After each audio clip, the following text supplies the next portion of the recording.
Yeah, I'm Jim Awrach. So intro. Uh, sure. And yeah, last name pronounced Awrach, but you know, whatever whatever you like.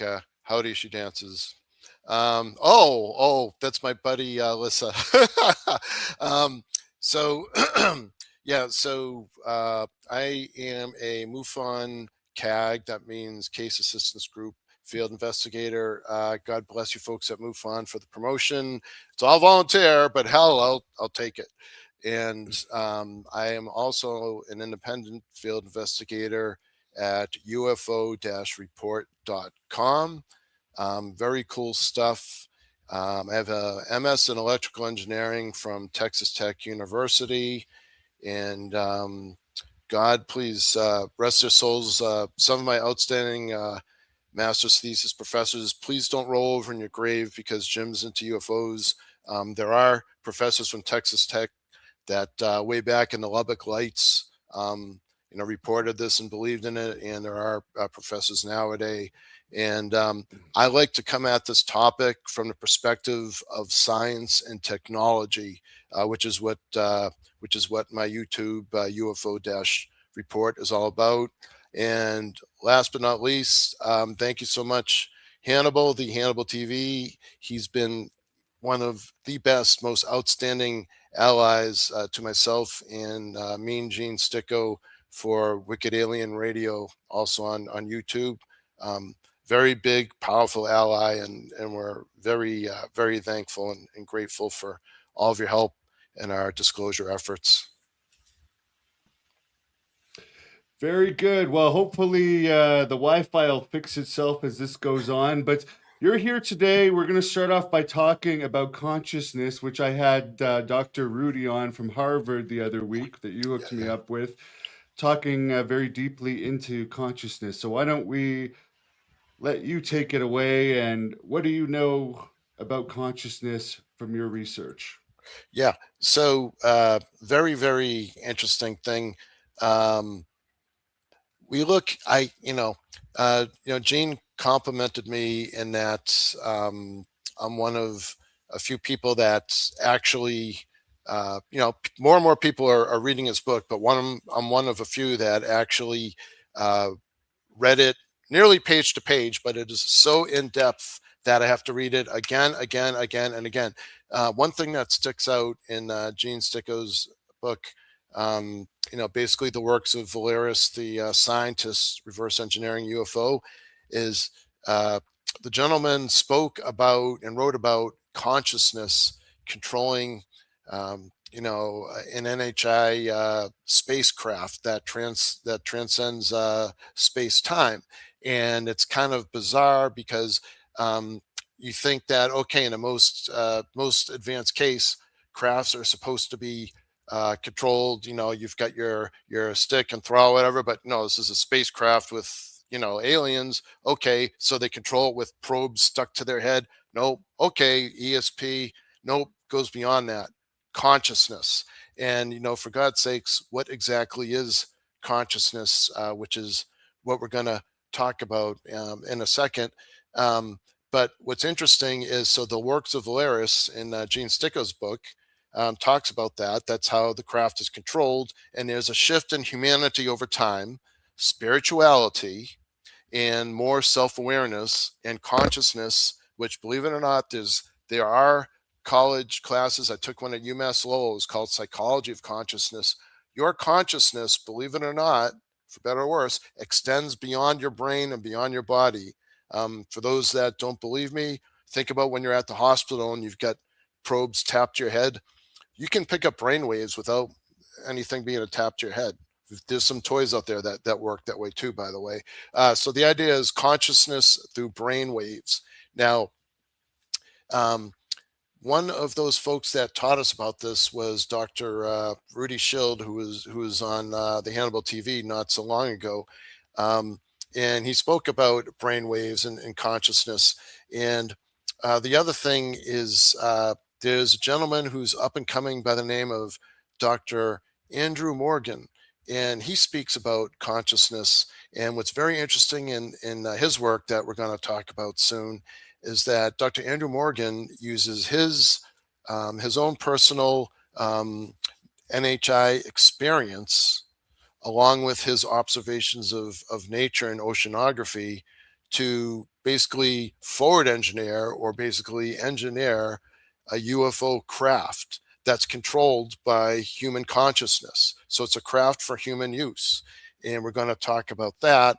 Um, Another thing is that if you look at the work by Dr. Rudy, if you look at the work by Dr. Andrew, and of course, if you refer to Gene's book on Valeris's work, what they all have in common is they talk about the universe and the cosmos itself has a consciousness. And that, believe it or not, we are all part of that. And there are many scientists out there, cosmologists, which means basically the different universes together. So you've got galaxies within universes, universes within the cosmos, and the cosmos is one self-aware thing which ties into our conscious and the consciousness of other entities, not just humans. So that's kind of it in a bundle, uh, Hannibal, about the big picture of consciousness.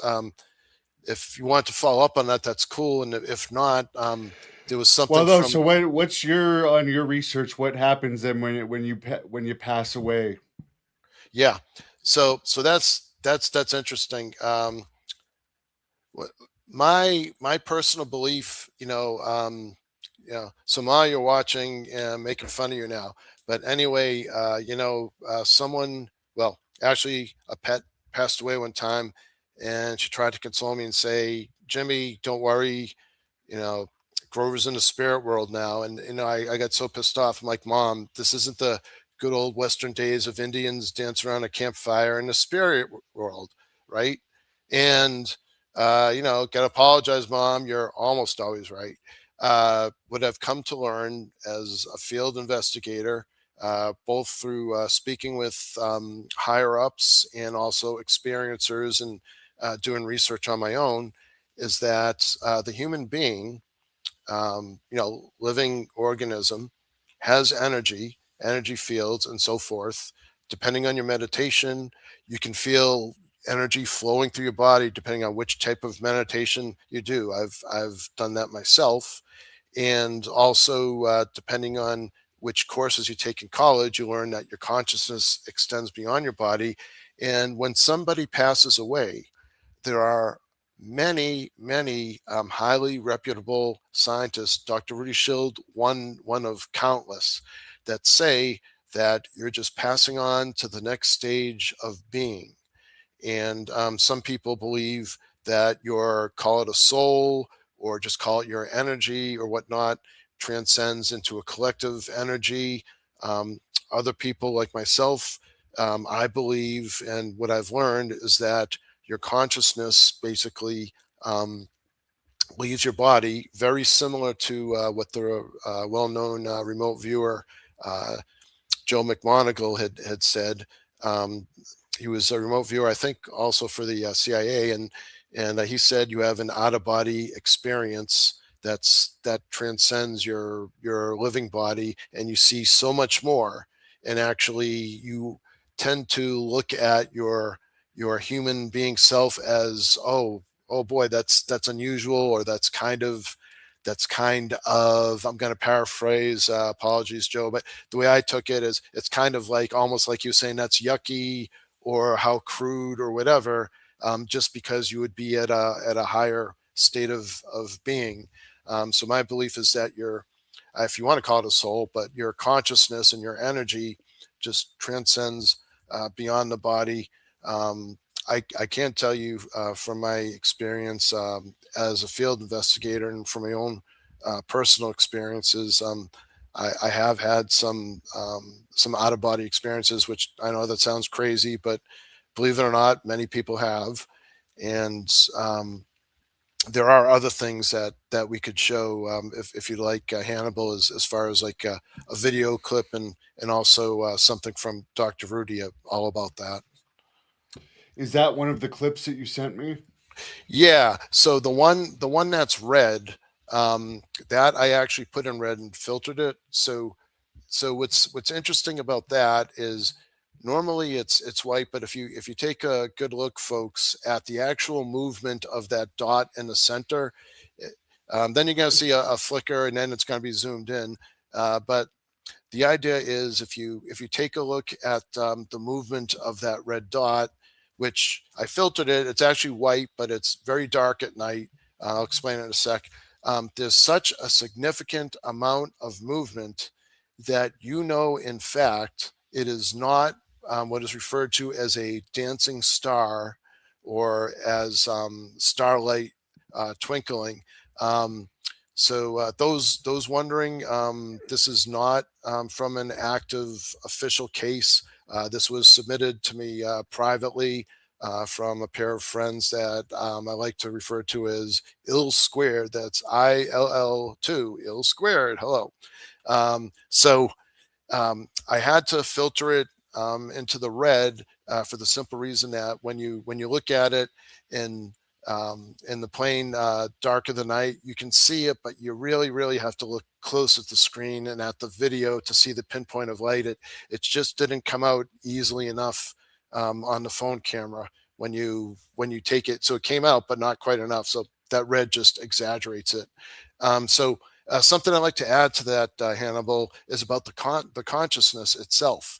Um, there are different thoughts as to why that entity, or let's call it an anomaly, because sometimes it behaves like it's a star, other times it behaves like an anomaly. Why does it do that? And so the witness believes that there is some sort of. I did get permission to speak on behalf of the witness as far as what both of them believe, that there's some sort of mental telepathy connection. Thus, the entity and they both have awareness of each other's consciousness. Um, so my belief is similar, but I think it's kind of on a quantum entanglement level, which is something that Dr. Rudy Schild explained. But the very interesting thing about that is I have other footage. I don't have it readily available now.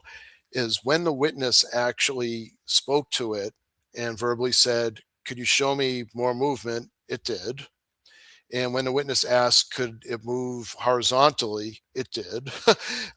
When I saw the thing in person, um, I visited twice when it was an active case, and the first out of two times, I actually saw this anomaly behave anomalous. What it is, I'm not convinced yet, but I know it's paranormal. It's not normal, and I believe it's tied to consciousness. But crazy thing, because the second time I was really prepared with all sorts of equipment, all sorts of calibration. The first time I was like, "Oh my God, can I borrow your binoculars?" The second time I had my binoculars, had calibration. I had Stellarium, it's pronounced Stellar IUM, Stellarium on my phone, which is a great handheld gadget, which it's an app you can download, shows you the night sky so you can figure out what everything is. And guess what? The second time when I was totally scrutinous, that thing barely misbehaved, if at all, because I was paying attention. The first time I was open minded, right? And the first time I wasn't really thinking about anything. I wasn't really that scrutinous. I was very open minded. And boy, did that thing misbehave. We're talking about 30 degrees this way. We're talking about maybe 30 or 40 degrees that way. I told Lieutenant Ryan about it when we met him several weeks ago, just north of Boston, and he was interested. And of course, he wasn't there, but he said basically based on that description, sure, it's not what would be referred to as a dancing star, which you would have similar movements, but you're only talking about by you know a few degrees that way or this way, not like that. That's totally different. Yeah, I had one out of body experience, but I didn't even realize it until the next night. I was listening to one of those things, tapes that help you sleep. And the first night I had one of those dreams where I was falling and I woke up and it literally felt real and I like just jolted up. Then the second night, I actually didn't fall asleep while listening to it. And I realized that there was a part in this where you're having an out of body experience and you're floating out of your body. And then it says you fall back into your body. And then I'm like, that's what happened yesterday. Why I woke up with Wow. such a jolt. It was because I was falling back into my body. But then, of course, after I heard that, I could never get it again. But it was like, it was such confirmation the next night when I heard that because it was startling how big I woke up that night. Oh yeah, yeah. I totally believe. And what's really interesting about that, Hannibal, is a lot of times you have to be in a certain meditative state. So people that regularly perform out of body experiences, like you know, you know the the well known during the Cold War, the U.S. and the Soviets spying on each other. So out of body. So Joe McMoneagle was one of those folks. Um, they're trained to do it, and they can do it. And for some of us mere mortals that don't do it regularly, the more you notice, this weird stuff happening, or that you remember the next day when you wake up, the more you realize, geez, I wasn't quite asleep then. And it's at that very fine line, Hannibal, where you're almost asleep but not quite, or that you're almost awake but not quite. I mean, it could still happen when you're asleep, but I did check this with a few ufologists, and they agree that when you're in that state, it's like a very, very relaxed state. And that is when a lot of out of body experiences happen. It totally makes sense.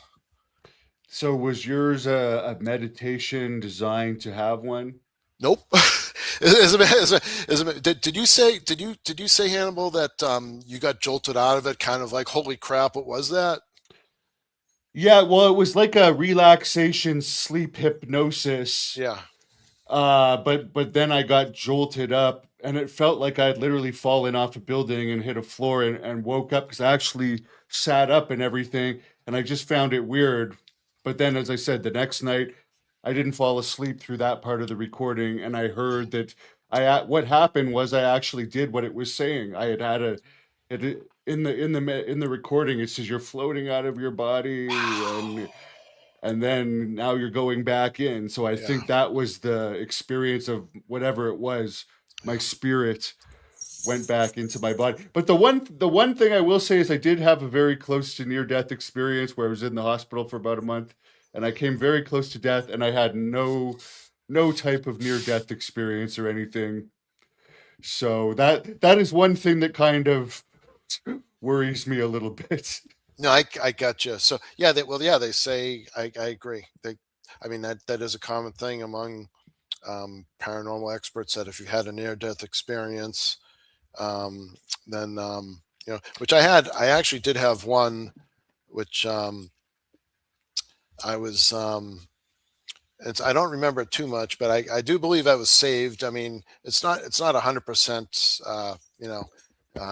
in certitude, but I do believe that I was saved because what happened was I was on a camping trip back in the day in Cub Scouts. Um, you know, a couple close friends, my best friend, and all that stuff. And I forget where it was in Massachusetts. I like to call this place.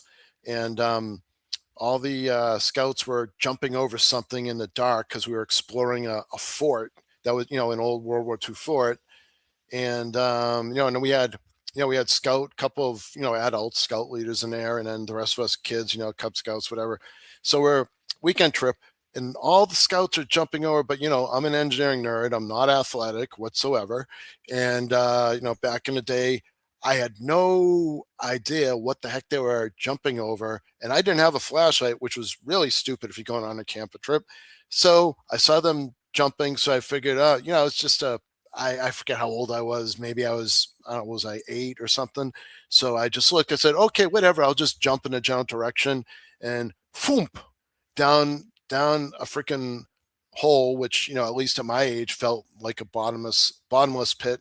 And I, to this day, I know for a fact that I went down, and then the next thing I know, everything was dark, nothing, and 2 or 3 seconds later, my arms were on either side of that hole, and I was back. And I believe that somebody watched me and said, no, no, no, that was a mistake. It's not his time yet. Put him back. That's what my belief is. And a lot of people say, oh no, it's a natural reaction. Is I don't know. I'm not athletic, and I don't I don't no, I don't think that it was anything normal. And to me, that was my near death experience, which, maybe that's why I get this bizarre, on occasion, remote viewing, but it's definitely not purposely induced, Hannibal. It's, with me, it tends to be when I'm almost ready to fall asleep, and that sensation you got where you've hit the ground. With me, it's like so vivid that it's like, holy shit, what was that? But folks I work with, don't worry, I'm not nuts. It's, this is paranormal discussions, so whatever. Yeah, with mine, and I won't talk about what happened to me, but I was extremely close to death. I was pretty much out of it for 3 days and then in the hospital for a month. I never had like any visions or anything, but I do definitely believe there's something out there because I should have died at that point. So I do believe that there is Wow. something out there, just like you think you should have died for your reason. But Yep. one thing I was talking to Dr. Rudy about the other day, and I know you wanted to kind of bring this up, Yeah. is ever since I've been researching, it hasn't actually happened really since I brought it up with Dr. Rudy, strangely enough. It hasn't happened, I can't think even one time since I brought it up to him. Yeah. But for the past 2 years or so, I have very vivid and realistic alien nightmares a lot of the times and sleep paralysis type things. Do you think that's just because I research this so much and often go to sleep listening to this stuff? Or do you think there's some type of communication happening? Rudy said it could be a bit of both. I I agree really with don't know. I agree with Dr. Rudy. All I can say is, God, to know Dr. Rudy is to become addicted to the guy. He is very, very kind-hearted, lovable, and a great loyal friend, and what a mentor. And I swear, I swear by every word he says, and so, and he's honest. If he thinks something is not accurate or not true, Hannibal, then he'll say, well, he'll be nice about it, but say, well, I don't think so, or I'm not sure. You might. So I mean, the fact that he says that could be a little bit of both. I agree, because that definitely jives with what a lot of experiencers um, have. It's it I do believe it's a little bit of both, and the interesting thing too is the way the brain works. At least the way I learned from Dr. Rudy is is really, um, the brain has not been proven that your consciousness is contained within your brain, baby. It's only been proven that your consciousness is present around your brain. And that jives with, again, folks, I took psychology of consciousness in my undergrad at UMass at Lowell, and it talks about the homunculus. You have a bundle of sensations and feelings and whatnot. Um, so I think it all makes sense, and I agree with that one, Hannibal, for sure. Yeah, because there's definitely been some times where I've literally had to sit on the side of the bed, turn on the light, and just for like 5 or 10 minutes sit there and say, okay, this was just a dream. I was just imagining that. It did not actually happen. And I never had anything. It's not like I was regularly having that before I started researching this stuff. But that goes into like how do you think that they communicate with us? Because we always hear telepathic. That's a good one. There's a lot of ground to cover here. Really, we'll go really really quick on this, but because I don't want to soak up too much time. But Well, we how can does always have you back. We don't want to overload people, but okay, jump into it. okay, okay. Um, here. then we'll forget about the technicalities, because it's like engineering nerds like me, and trust me, quantum entanglement, like Rudy says, and we can demonstrate that afterwards, really Yeah. easy. So if And we I'm jump in, sure there are a lot of those watching. I'm sure a lot of the wrestling fans have tuned out by this point. um so if we look at the picture, it's a newspaper clipping from 1952. It shows plasmoids above the U.S. Capitol, and that was, yeah. And so that's a very famous, typical picture from when the U.S. was performing nuke tests in the early 1950s. And Dr. Beatriz Villarroel studied and released her findings in some journal publications and interviews, where she found that there were plasmoids in well, orbiting Earth anyways, that were recorded in old photographic plates from astronomical observatories at the same time as when the US was testing nukes, at the same time as those newspaper articles were released. And there's another one from Salem, Mass, 1952. So in the same time frame, like we're talking about, within, I believe, days or at least weeks. Salem, Mass, 1952. Yeah, a few more there. Yeah, guess what? That's legit. That was actually taken by. Oh, if you hear squeaking, that's my puppy. I'll get her in a second. That was actually taken by the U.S. Coast Guard, right? So you know it's legit, and that's actually in the U.S. Navy files, and it's under examination of Project Blue Book. Lo and behold, plasmoid is those newspaper illustrations in 1952, same time as when Dr. Beatriz Villarroel said, "Hey, I've proven that plasmoids were in the area right after the nukes." And there's one Where the really hell did you go? Hold on. Somehow you disappeared when I can hear you. I don't know if the fans can hear you, but I can't. That's bizarre. let's see what happened We took the there. picture out and now now now it's just oh, there you're back. Okay. Am I Perfect. back? Yeah, I can see you again now. There we go. Okay. Cool. So if you could, Hannibal, if you could please put on that there's a plasmoid video, and we could talk about this. This is really a good one. This one Mi is. material. Yeah, I'll put it on and I'll take us out.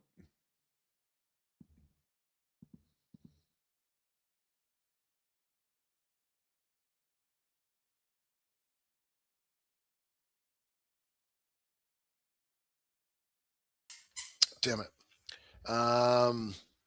Is there is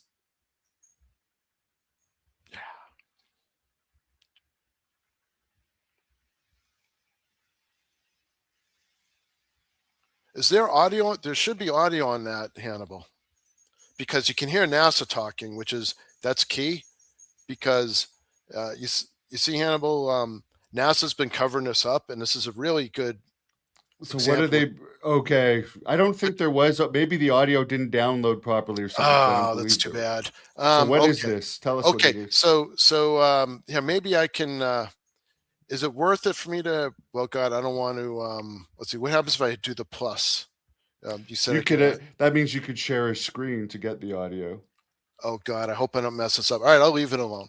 Okay, we'll post the link afterwards for you folks. But Okay. the idea is, right, Dr. Rudy Schild's colleague, right, that I finally got a hold of him. Very difficult guy to get a hold of. Brilliant guy.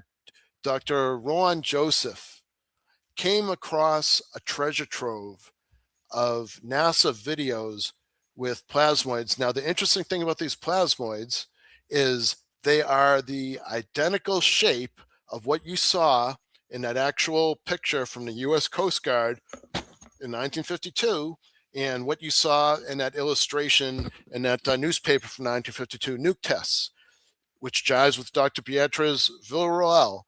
These are actual NASA files from a space shuttle, the first space shuttle mission, I believe was the first one, or one right after the Challenger disaster, the very next mission that went to the International Space Station.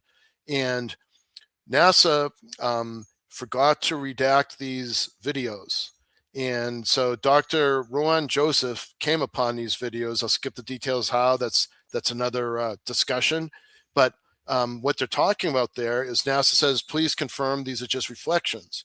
And the astronauts in the space shuttle say, I'm paraphrasing, negative. The one in the center is, I don't think it said stationary, and the other two that are moving, all three of them are not reflections over. And this is part of a very, very long, well-documented video by Dr. Rowan Joseph, which we can post, and it jives with the newspaper article and the picture from the U.S. Coast Guard, which proves those plasmoids are out there, and it's very consistent with the way that we were actually, like you said, Hannibal, how do they communicate? Well, that's one way, because boy, they were around in What is a 1952. plasmoid for those that don't know? Tell us what these things are, in your opinion. Sure. So a plasmoid, very interesting. If you want to pull up the paper from Dr. Rowan while we talk, you could, but you don't have to. But it's let's see. There we go. Yeah. That's Dr. Rowan Joseph is the first author, and Dr. Rudy Schild is the last author. So that's just the paper for those that are interested, and that's actually how I found Dr. Rudy. Very fascinating. So they discuss how plasmoids, right? Plasma is a fourth state of matter. Plasmoids are an intelligent form of life, or they call it intelligent pre-life. Very fascinating. And what it talks about here is, number one, what a plasmoid is. Number two, the components, and they make analogies to human organs, except they're organs within a plasmoid. The first thing is, what is plasma? Plasma is an ionized gas. So what's ionized gas? Well, if you think about it, right? If you ever look at those globes and they're like plasma balls or whatever, and people are touching them, and oh, look at that, the purple plasma has touched my finger. That's an example of plasma. A very, very crude example is when you light a match or when you light a cigarette lighter, then that flame, you could see around it is a glow or a slightly different color. So you're ionizing the air around it. And so technically that's plasma, although not completely, but that gives you an idea. So it's not necessarily the flame, but it's the fact that you're taking, in this case, air, oxygen, nitrogen, whatever, and you're breaking it up so that they're charged particles. So in other words, a gas, like the air you breathe, but it's got charge in it, that's plasma. So a plasmoid is an entity, like Dr. Rudy explained on your show a few weeks ago, Hannibal. Sometimes they're in a form of an orb or whatnot. A self-contained entity, or kind of like a gaseous entity that has intelligent behavior, or that has a type of consciousness to it. The thing actually behaves like it's self-aware, because it is. Which is consistent with the whole idea of, the fabulous Tedesco brothers, what they've studied with plasmoids, with Dr. Andrew, who we'll get to soon, has discovered with plasmoids, and so it's a consciousness that's contained within an ionized gas. Why ionized gas? Well, you could say. I don't know, why flesh and blood. I mean, it is what it is. But when we transcend to our next energy level or whatnot, leave our soul, then uh, our energy leaves our body, in my belief, and it could very well be in the form of a plasmoid, because that could contain our energy. So you think they have something to do with extraterrestrials? Absolutely. Very, very interesting question too, Hannibal. Nobody knows the answer, only speculations. Um, Not even Dr. Rudy knows, but he said it was a very good question. You know how you have like ghost hunters or Ghost Hunters International, and once in a while when they're in a haunted house, they'll see like a levitating or floating glowing orb, and they're like, well, it's paranormal energy and stuff. On the other hand, right, we have so many ufologists out there that have measured these and document these, and you know they're in a lot of cases orbs. Dr. Rudy says, yeah, orbs are NHIs that are trying to establish communication, and other folks are saying, ghost hunters, well, these are past souls or some sort of energy from deceased soul or something. So I always ask, are those two things, orbs and haunted houses, and orbs or plasmoids that we see with NHI, are those two things one and the same? And nobody knows, but boy, wouldn't that be interesting to find that one out? Oh yeah, 100%. So what do you think of all the possibilities? And of course, there's probably numerous of them, but what is the purpose of these visitations, or are they actually ultra terrestrials that have been here all along?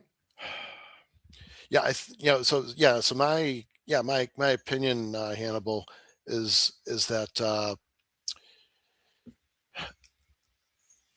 at least the plasmoids, in my opinion, have been here all along, and the reason why I say that is, for God's sakes, you know, they're in the NASA videos that Dr. Joseph said he caught hell for releasing them, but I'll tell you, I'm sure he thinks it's worth it. Um, I do. I did excellent documentation based on what Dr. Joseph and Dr. Schild published. It seems to me that they've been here all along in what's called the thermosphere, which is just, it's basically on the verge of outer space. And based on what happened in 1952, and then if you go back, people say, some ufologists say, the Bible quotes things that, clearly, like they call it I think they call it the book of Enoch, or the chapter of Enoch or something like that. From there you could equate things to non-human intelligence.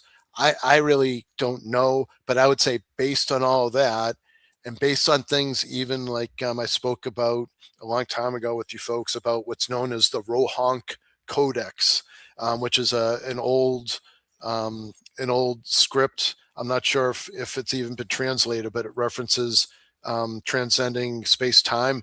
That goes back, I want to say, to almost like maybe a few hundred AD. I think I can't remember exactly. Really old. I honestly think it's been around maybe even before us. Now the other stuff with these craft sightings and abductions, and there's all sorts of other beings and entities. You know, God only knows, because I'll tell you, there's so many different reports out there of objects and being contacted, and people reporting that they've been taken away from the planet. Um, you know, anybody's guess is good about that one, but I feel my belief is that the plasmoids have always been here. Yeah, and we're hearing there could be over 70 races of ETs, and I literally spend hours studying it every day. And there's definitely various types that all seem to have different intentions, and some are kinder to humans than others, and some are kinder to animals than others, apparently. Yeah, yeah.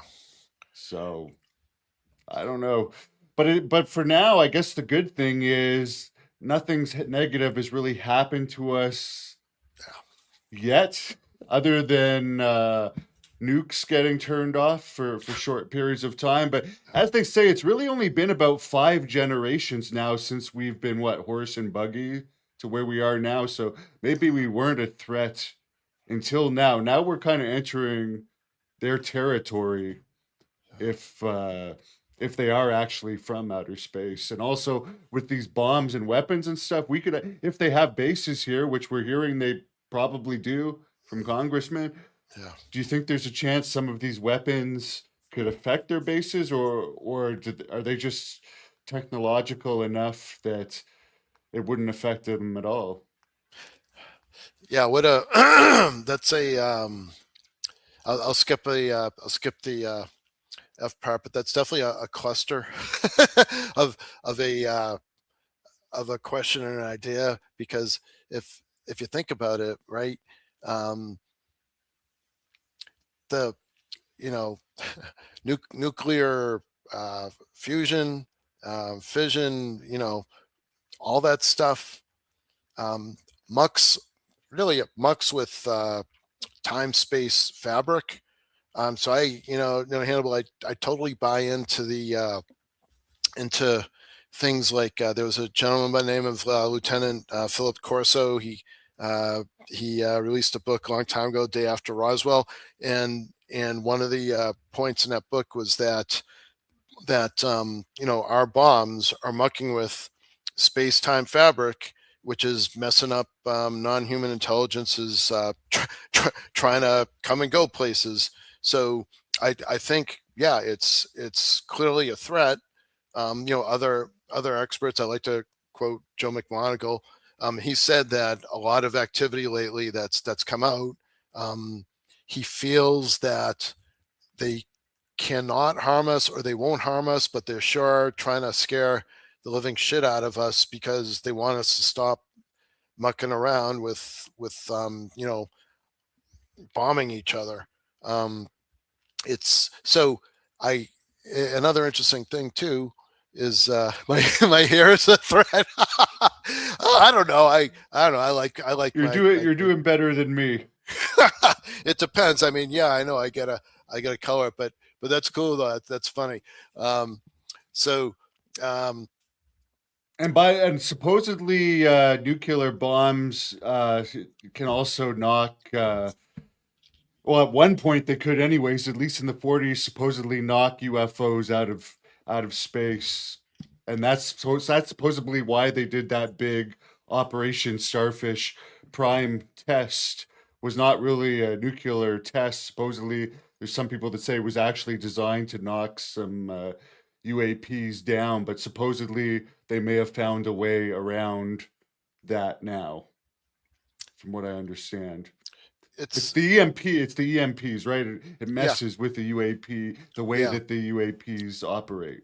And it's kind of I mean, I'm all for national security. We totally need that.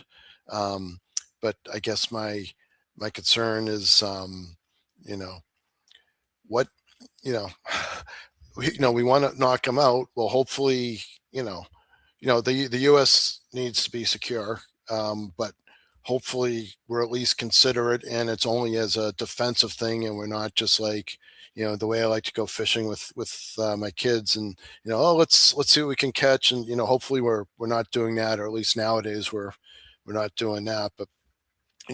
That's definitely for sure though the way the way they're trying to do that for defense. It's kind of interesting. What is funny too is there's a gentleman, Hannibal, by the name of Dr.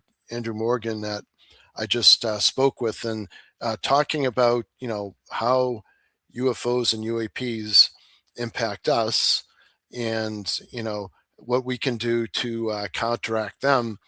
This gentleman, Dr. Andrew Morgan, down under in Australia, he's with the Australian Department of Education. Clever guy. He has his own startup and seeking funding. Brilliant, brilliant guy. Based on his observations and experiences being, an NHI experiencer in his childhood, and based on his observations of nature, he went ahead and he reverse engineered what he believed to be how UFO, UAP technology works. And what he came up with actually was really interesting. The guy is actually got a startup now, and it's what I believe, in my opinion, to be the first publicly available. Well, when he cranks it out, UFO meant for human operation. In other words, come on in, step inside, and transcend space time for human beings. That's what this guy is doing, which is really really freaking cool. Um, there's if you could, Hannibal, there's just a few slides that I'd I'd like to Yeah, show and the I'll just say folks. quick for you saying how can we protect ourselves against them? According to Dr. James Lakatsky a few weeks ago, he's the former DIA intelligence officer. He publicly said that if the because he was asked, should we be concerned about what they could do to us? And he said that if we knew what our real capabilities were for protecting the planet, I guess, and the US, we would not be concerned. So he didn't, he kind of hinted we could even be working with one form of the ETs to develop this type of defense. But as a former DIA intelligence officer, he said on the record, if we knew, we would not be worried. We and that was in response to a three eye atlas question, which, as I'm looking for those papers, let me just before we get into this, because a lot of people are asking about it.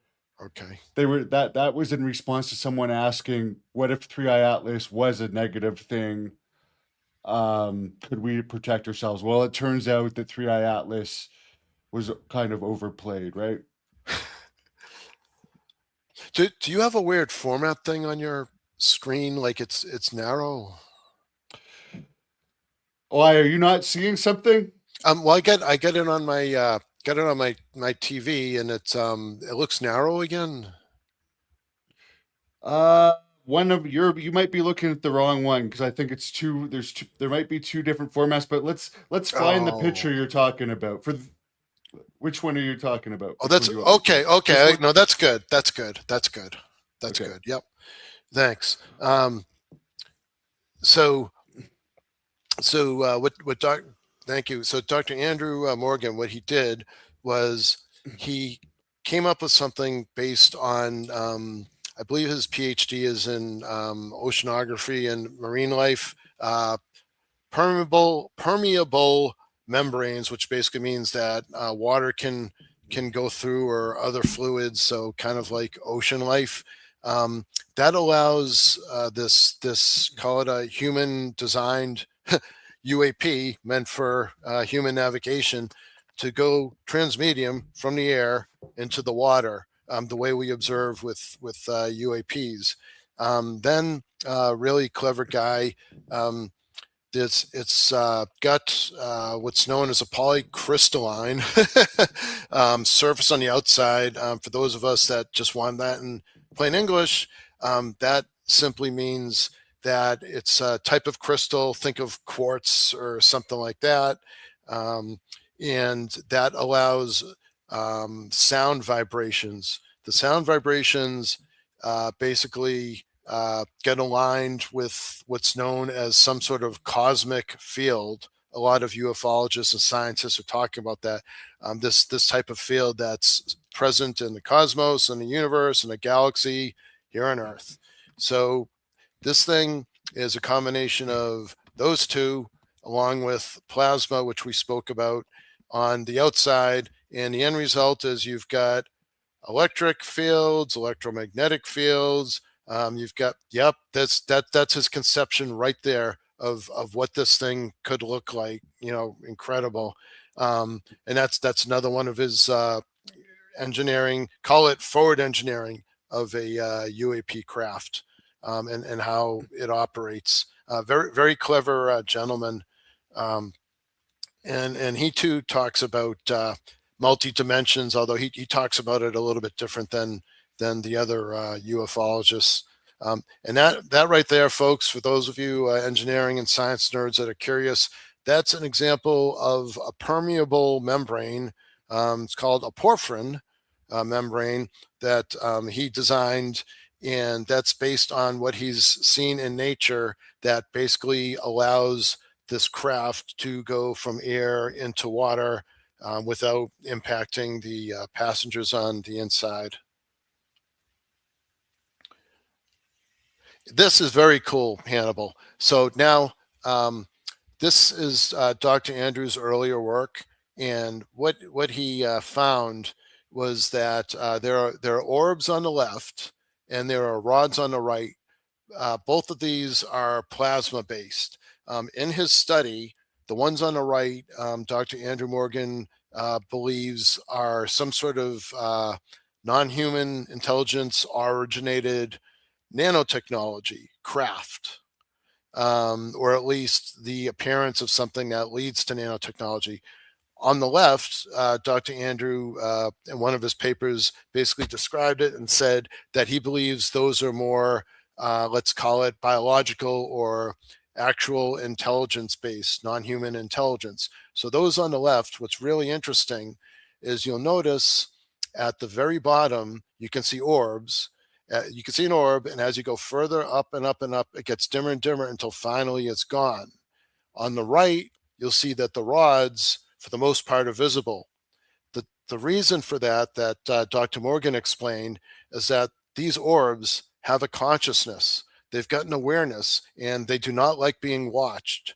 As for example, the Tedesco brothers often talk about. A lot of these things do not like to be watched, and so that's why in that picture from Dr. Morgan, it shows that the orb disappears. It does what's called a phase shift. But on the right of that picture, we noticed that those rods did not disappear because let's see, it's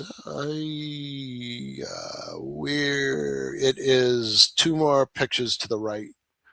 Let's see, to the left by two. There it is.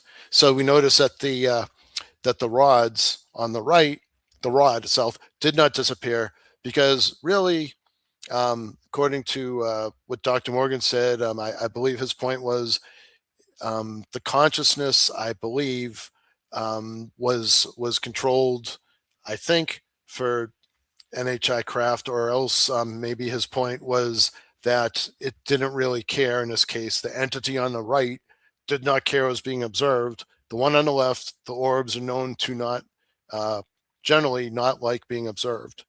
And that's what that's all about, which is really interesting when it comes to consciousness and NHI. And actually, I've heard, through my research, and I do believe this, they do not want to be disclosed. And I think that's the real reason why worldwide they haven't been disclosed yet. Because I think Donald Trump would have done it already, to be honest. It's yeah, isn't that a ponderance if you think about it, because that was really interesting. And with all due respect to President Trump, I was quite surprised because he was making a big deal, not only about this disclosure, but also about the drones. And I just thought it was funny because he kept on saying what an outrage it was, and that'll be one of the first things. And then he got in office, and obviously one of the most difficult jobs in the world, no question. But you know, what was it, 2 or 3 weeks later, and one of the media asked again, and he just turns to the at least on TV, he turned to the left and he said, "Oh yeah, could you look into that, please, and get me an answer?" Very casually. And then Yeah. whoever it was speaking on his behalf said there were research drones and other things. Yeah, because I remember, I was following it so closely. He said he knew exactly what it was and he was going to disclose it. And he said that 3 times before. And then you're exactly right. He was asked, and then he pretended that he kind of didn't know. Oh, let's check in on that. Then he was asked again, and then finally he didn't even say anything. It was a statement put out. I do think he may eventually say something because I guess according to polls right now, Yeah. something may have been leaked because there's like a 96 or 98% betting odds out there that he is going to disclose in some form that we are being visited, but it might be very, very. I don't think there's going to be any full disclosure or anything like that. Here's a shot in the dark guess. I wonder if he's going to disclose what's already been published by scientists like Dr. Pietras for a while and Dr. Rowan Joseph about these plasmoids that are in the thermosphere, almost on the verge of outer space. Because Dr. He's not going to Joseph, get into that. I you can don't think he'll get guarantee into you. that? No, that's too much. That's too much information. When you get into that, that's like proof that that's a little bit more scary than yes, there are things out there that we don't know what they are. Because the scientists already put it in journals, peer Right. reviewed. You know, that's. But you don't think he'll even touch it, huh? I think that's a little too scary because I think I do think the main reason is that they don't want us to be disclosed, but if you actually really think about the plasmoid stuff, it's a little unsettling to people, and I don't think they're going to want to panic people. I agree. Although, I mean, to me, it's just Hannibal. To me, it's just another. Well, I'm not trivializing it, but it's just another form of life. Like, every day, or many times, during every month, someone discovers a new type of animal that we either thought was extinct, or look at this, there's a new type of underwater marine life. So why wouldn't there be things in the air or in outer space that that you know that we're not aware of? So to me, a plasmoid, is just that. Why not? Looks like But you got to run in. Hey, it's Mean Gene Sticko. what's happening, guys? Hey, good to see you, man. Good, you too. Don't mind me. I just figured I saw you all online. I'm like, well, shit, I'll just go backstage and hang out. I thought you might have something to say about plasmoids, Gene, because we haven't heard you talk about that yet. What is that the subject of tonight? I was on the road, so I Oh, wasn't that's able to just what catch the show. that's what we were just discussing. We were showing some of Jim's videos of plasmoids. Oh yeah, yeah. No, I mean, I don't know. Again, I always default back to, my father-in-law's work as my source of knowledge. Hmm. And he talks a lot in there about plasma, and there's a little bit of a translation thing because it's also described as lightning balls, Yeah. linguistically. But a lot of the videos that I see where, there are there are those plasmoids around or coming from. It just, it just makes me wonder really what is the relationship? Where are they?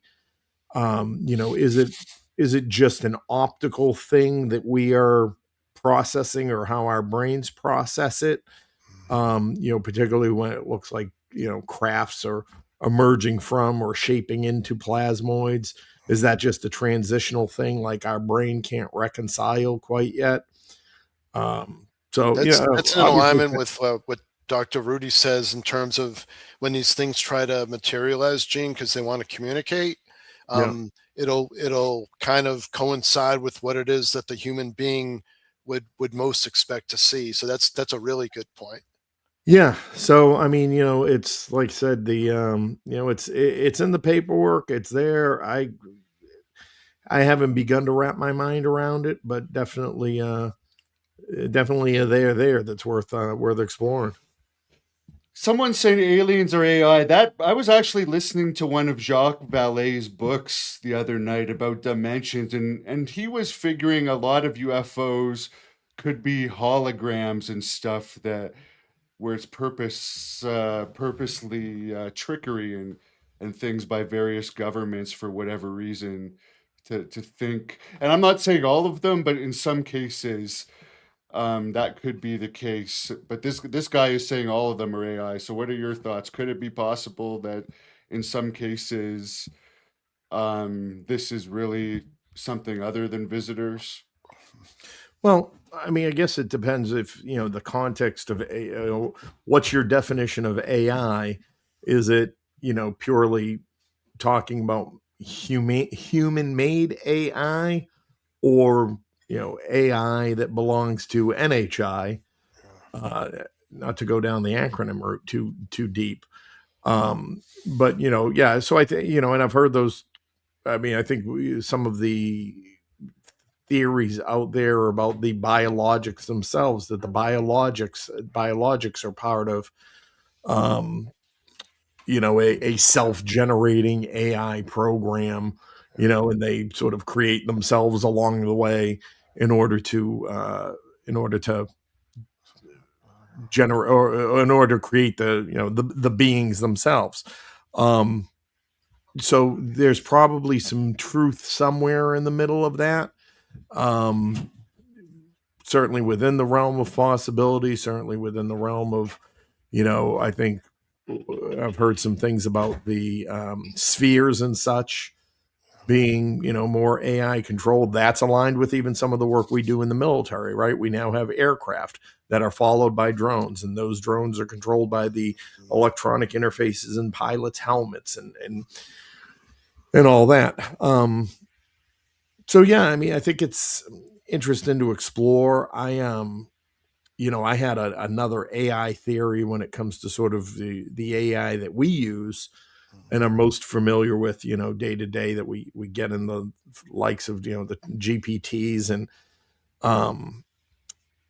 thinking about the neural networks that are developed in machine learning, and things like, how they hallucinate, and do they hallucinate?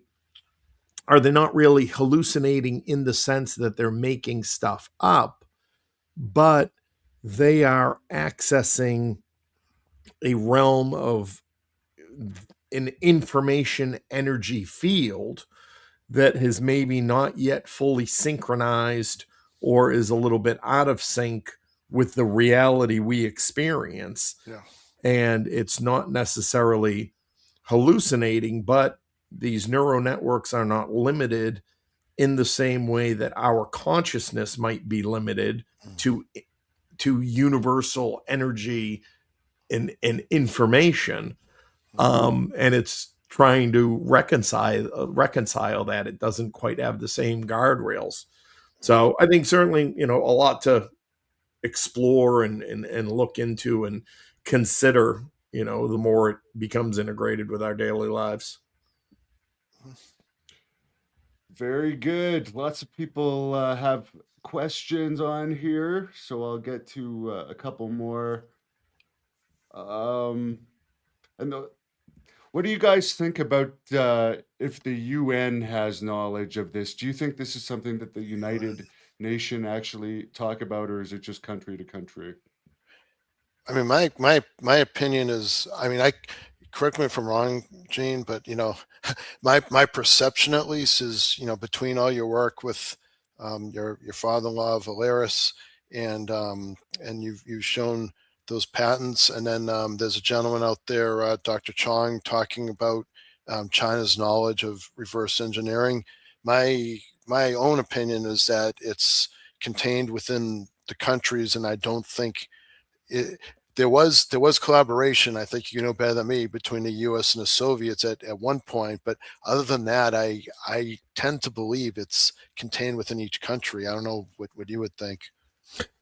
Yeah, I think that's the approach that they've been taking. There was a period, I think it was in the late 70s or early 80s, that there was one small nation, I believe it was a Central American or South American nation, that was actually pushing for a UFO committee, or and pushing for these kinds of discussions. And they raised it, maybe 2 or 3 times, and they just had zero support for it, in the United Nations.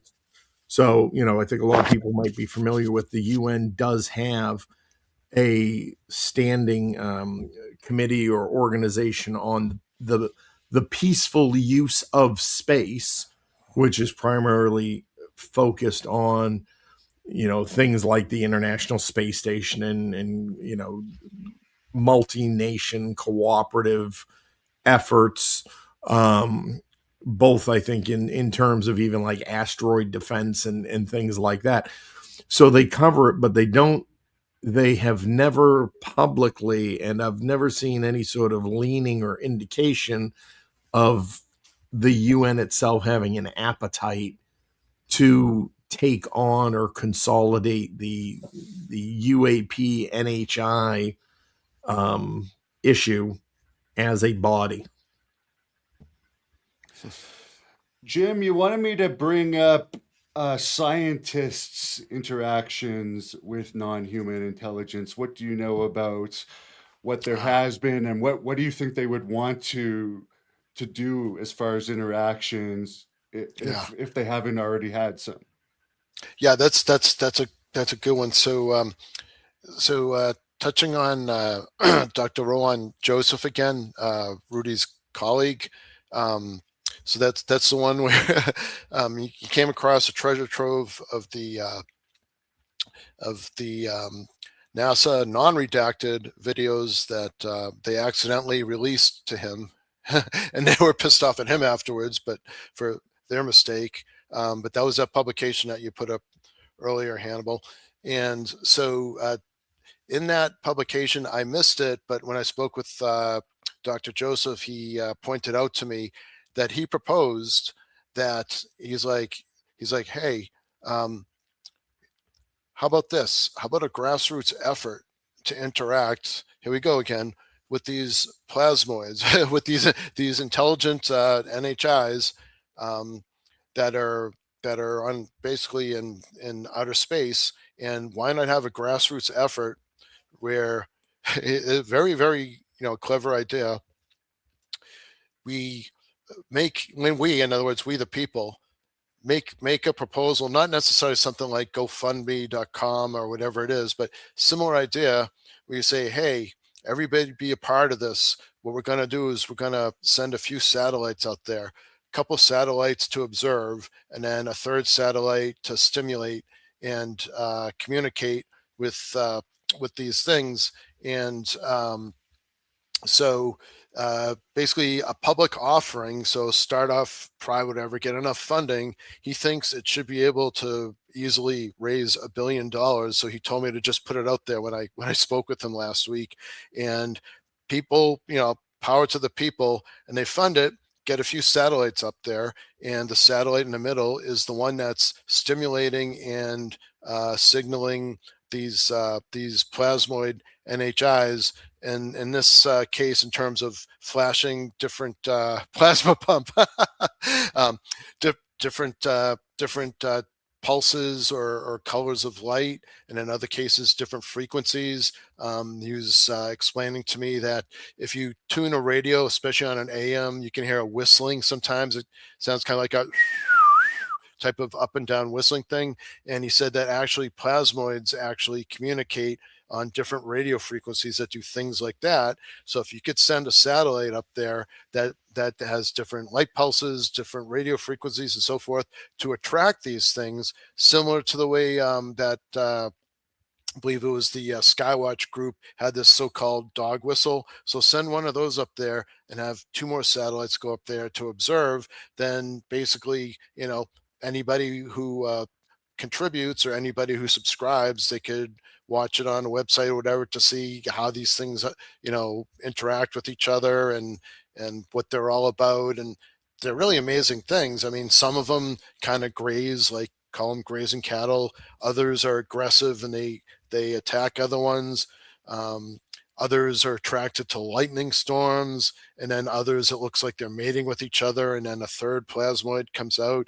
And he said, wouldn't that be cool? With those type of plans that he had, if the people just continued with our own grassroots disclosure effort and just everybody puts in however much, you just raise it and they own a piece of that company or whatnot, and we could have our own plasma YouTube.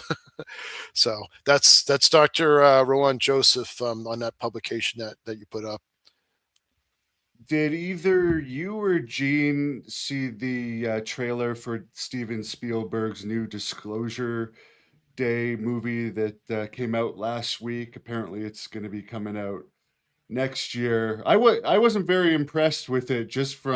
I was hoping it was going to be more of a documentary type thing where they would actually disclose, where it definitely seems to be more of a Hollywood movie.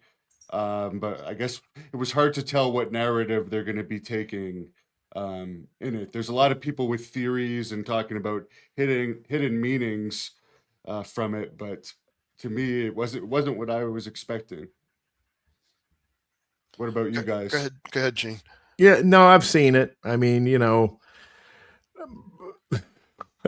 my first reaction, my first reaction was like, oh God, we've got 6 months of this ahead of us. Just like you said, all of the picking apart and diving into and trying to analyze and decode, what the intended messages are that are in the trailer, that are in the visuals, the billboard they put up in Times Square. I mean, we had how many days or a week or two of that. To me personally, it's just friggin' exhausting, right? And it's not going to get us anywhere, right? Nobody is going to decode anything from the Steven Spielberg trailers that is going to force the president of the United States or any world leader to say, oh, you got us. You found the super secret message we hired Steven Spielberg to place in the movie and he put in the trailer and you got us. And, everybody just opened the archives.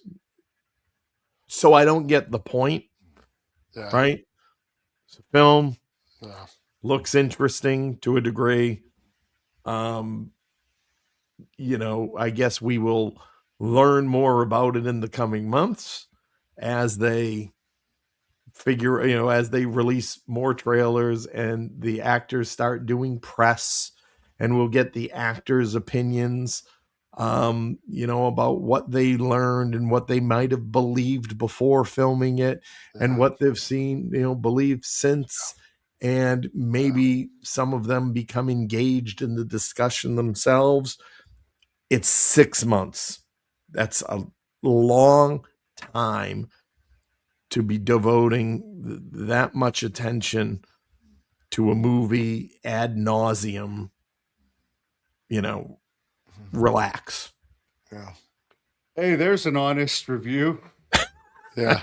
I mean, am I excited for it? Well, yeah, Yeah, you're excited. Right. It looks interesting to a degree. That's the best line ever.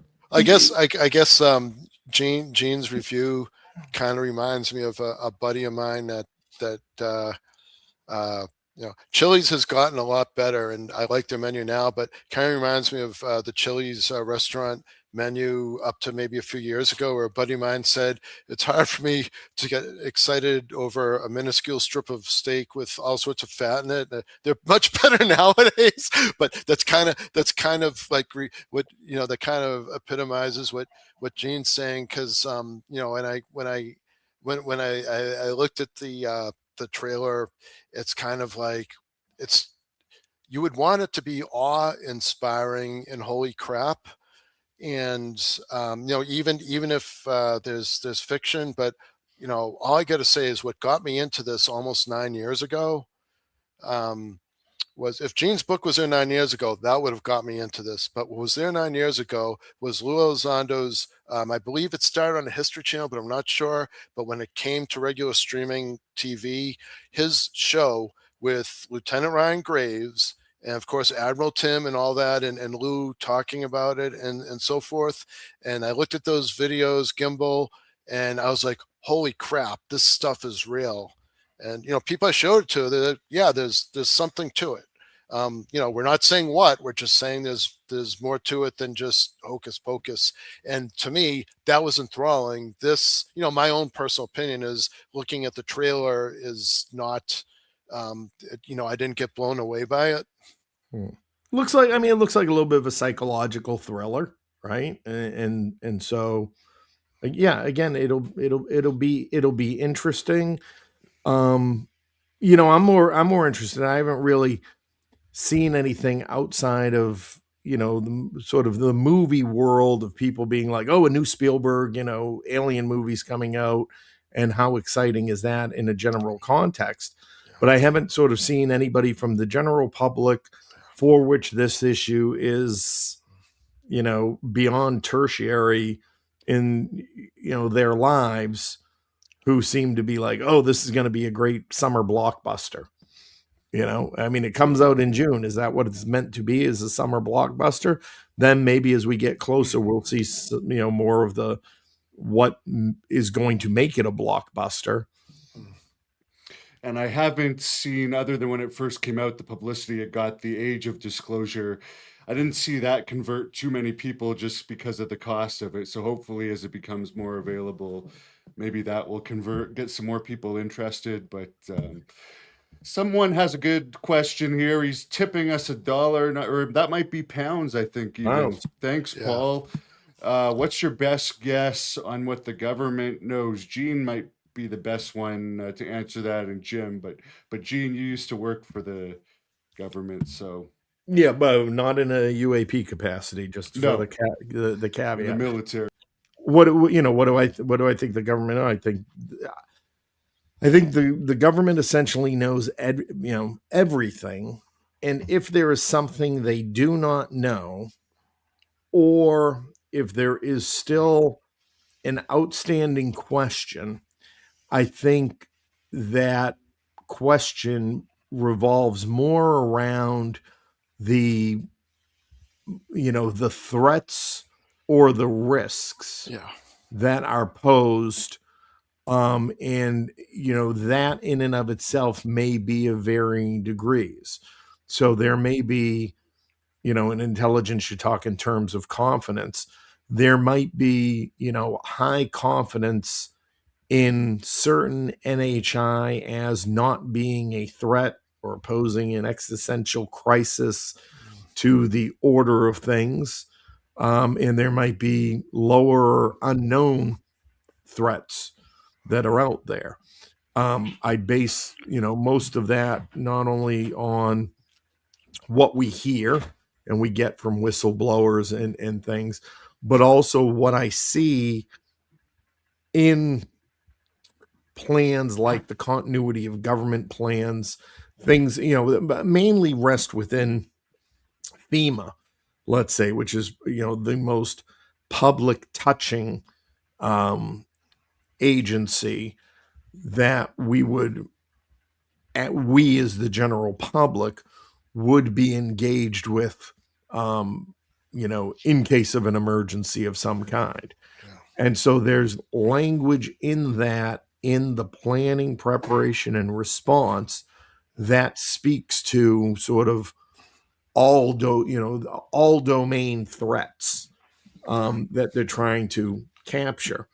So what does the government know? I think the government knows most all, when it comes to existence and perhaps even, structures and NHI and civilizations of NHI and things like that.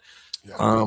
And so, but I think if there is an uncertainty, or what might be less known, if there is something less known, is really in that threat profile, and that might be the thing they can't answer or don't want to answer.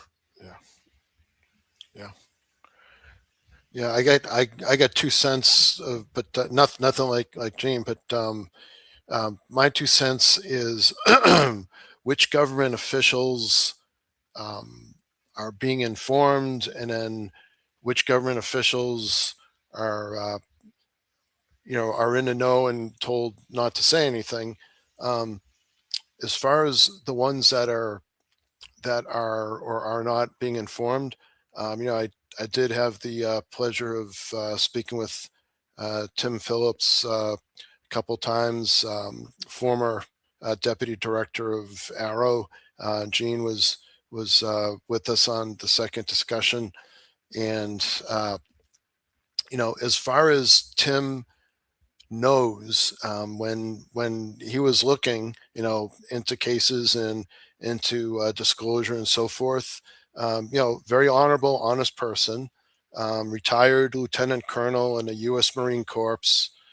So, highest amount of honor and honesty. And I totally believe him when he says he did not see any evidence whatsoever of non-human intelligence, nor did he see any evidence of cover-ups. And he always had access to everything he requested. And when he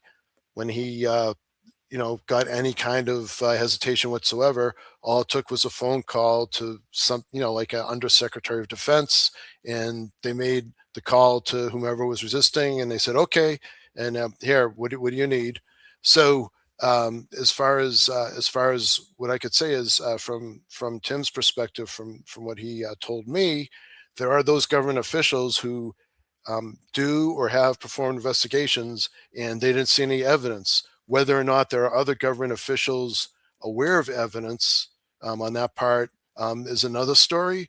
But then there's another aspect: government officials that are in the know, like we were talking about Dr. Owen Joseph's, disclosed, NASA videos of, okay, they're only plasmoids, they're kind of primitive, but they're non-human intelligent, and we just spoke about, well, maybe that would cause a panic, whatever. It's in there, it's been published and so forth, but apparently, and we couldn't figure out why, because I was talking to Dr. Joseph. I said, why do you think it is that NASA would want that redacted? Somehow it accidentally got to Dr. Joseph, and why is it they wouldn't want that coming out?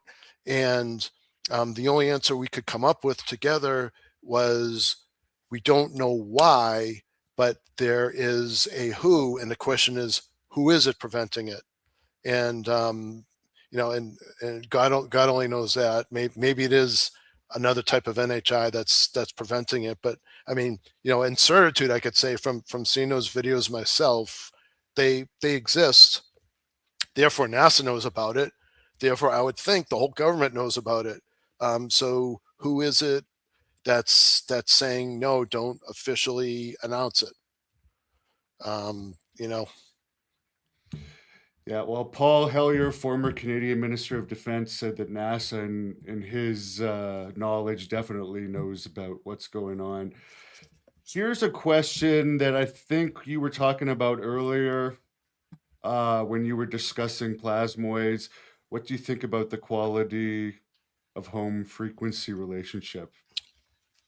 And I'm not even sure I understand that. Yeah, home frequency relationship.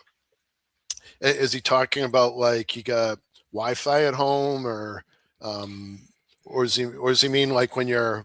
Yeah, I'm not sure what he means either. Yeah, I don't know if that's like because you always hear with ghosts and stuff, if there's negative energy in the house or something. There's Well, that could make sense. Oh yeah, Hannibal. From that perspective, there's so-called remnants of negative energy, which is negative, negative energetic fields or happy fields, whatnot, which is fields or a form of consciousness, for sure. So I mean, if that's what he meant, home frequency relationships, I buy into that. Have you heard much about the different types of beings, or are you just more into the mechanics like Gene is? Well, I mean, I've heard about it, and there are ufologists, but I won't quote them by name, but there are pretty intelligent ufologists, PhD level, that believe that there are multiple races, and that there is some sort of battle. I'm not sure if I buy into the battle part, but it's it's a common, I don't know if I want to call it a conspiracy theory, but so there's at least supposedly we've got reptilians, we've got the Greys, and a lot of people believe the Greys are some sort of biological robot, and then the Nords. I don't know, maybe Gene knows better than on me on that, but I mean, those are really the only three. Yeah. Okay, actually, I love plasmoids, and there's the plasmoids. Right. The quick question I had related to that before I bring it back to you guys is, how many of these actually wear clothes, and if the ones that aren't wear clothes, would that obviously they're probably more of the robotic ones, because you hear a lot that these Star Trek suits are actually what some of these beings actually wear, and some of them also wear helmets and stuff, which I guess would have to do with maybe they can't breathe the air here, and others don't. But it's interesting that there seems to be so many distinct types. Yeah, I think I don't know who it was. If it was Dolan or that wrote a book. There was like seven species. You know, again, like you said, Hannibal. I'm more. You know, I'm just trying to keep my arms around the technical stuff right now. Like let's just get something disclosed and let's get on a path before we're literally counting our aliens before they pop out of our stomachs. Well, if you count, like Dr. Avi says, he says, let's not investigate microbes, because if you're going to have dinner with a microbe, it will be a very boring dinner. But if you count microbes, I'm sure they're out there. So, the plasmoids and the microbes, so we know there's at least 5. Anyway. What do you guys think about the moon? Someone's bringing up the moon. Why do you think we haven't been back as often as we might think we should have been? Yeah, that's a tricky one, huh? Because there are still people that there are known ufologists that believe that the moon was nothing more than a hoax, and proof that the American flag was wavering and stuff. I don't think the angry astronaut buys that at all, and he's a pretty reliable source. So I'm just trying to go by out loud, think a line of reasoning. Like, what I think.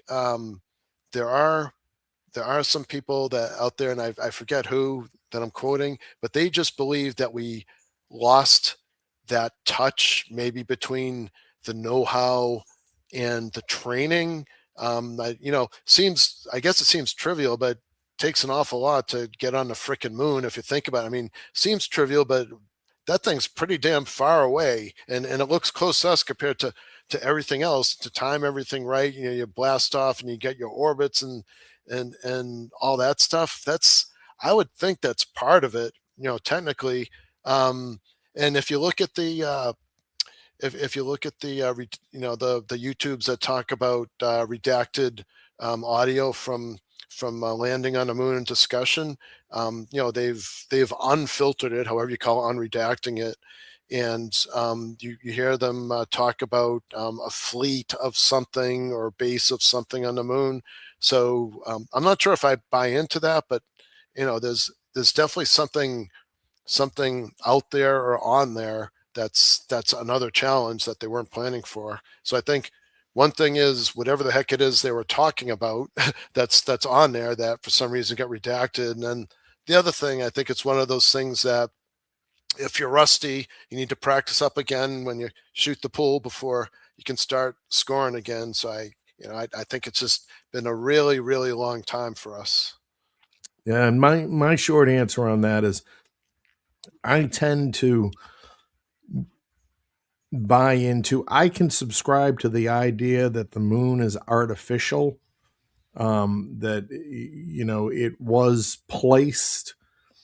Now, whether there's a giant conference center on the inside, I'm not ready to go down that road yet.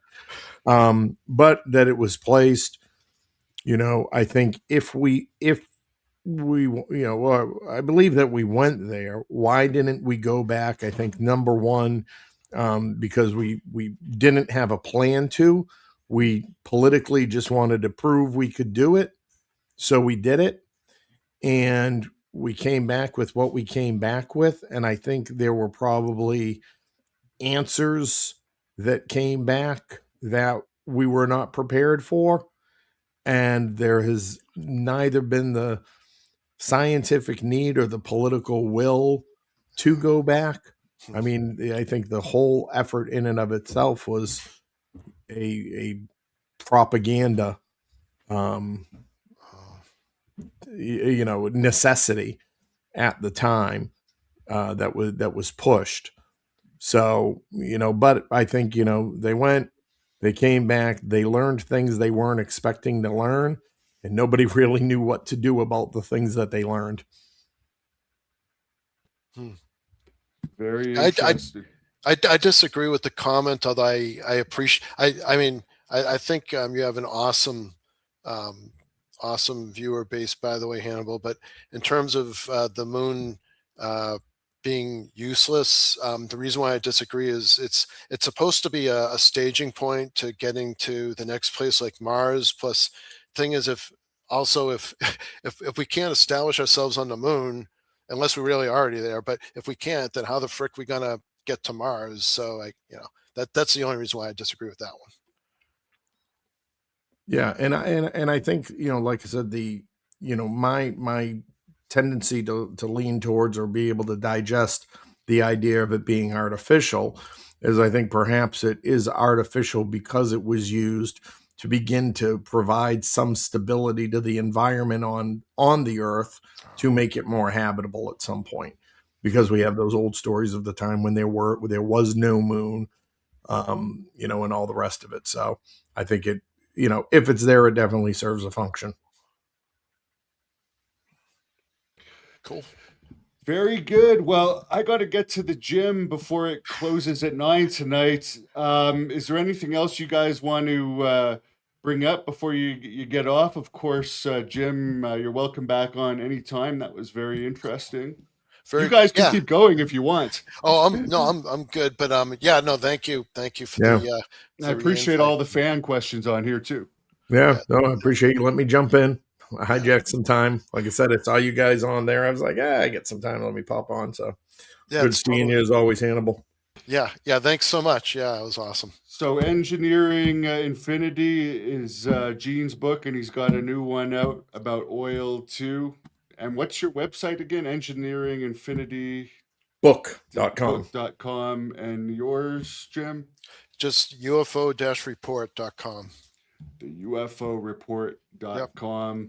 Yep. Well, Merry Christmas to you guys too. And I'll let you Merry guys Christmas. close it off with whatever you want to tell the.